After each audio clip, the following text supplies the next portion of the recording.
Mind on alati elektroonika huvitanud. Automaatiku eriala on täpselt see, mis mulle klapib.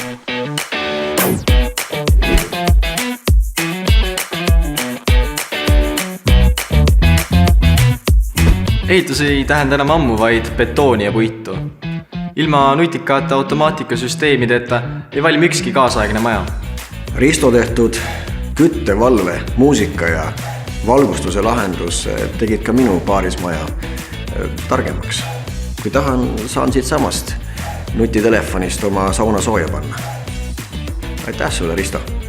Mina fännan ju seda ala samamoodi, aga minu ajaga võrreldes on tänapäeva automaatiku töö muutunud itiks ja nutiks. Ristoga oli meil juba kutsekoolis väga hea klapp. Tal ka matemaatikas pea lõikas ja nokitsesime kõik võimaliku kodutehnika kallal. Mõne projekti üle on võib-olla emal natuke siiamaani paha meel. Aga Ristoga käime siiamaani läbi, mängime koos korvpalli ja vahel uhkeldame üksteises paremate tööpakkumistega. Ma tulin siia firmasse juba kutsekooli ajal, praktikale.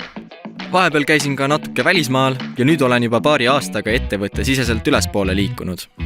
Automaatikuid otsitakse tööturul tikutulega, aga mulle meeldib siinne kollektiiv ja mitmekülgne töö.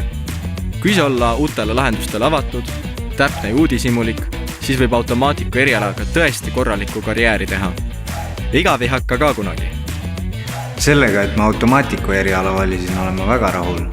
Amet on viisakas ja palk on ka piisav, et lõunamaalgi akusid laadimas käia. Kusjuures eelmine talv sai just Ristoga reisil koos käidud. Minu käest ta selle automaatiku pisiku sai. Selline eriala hoiab vaimu värske kõrge elani ja pole kartustki, et see amet kuhugi kaoks. Meie suguseid on aina rohkem vaja. Minu tuppa tegi Risto sellise asja, et äratuskella asemel on terve tuba lendavaid liblikaid täis. No mitte päris liblikaid, vaid selliseid multikomi ja minu lemmikmuusika mängib ka.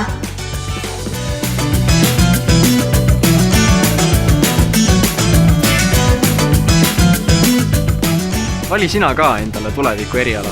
Mine kutsekooli ja õpi automaatikuks.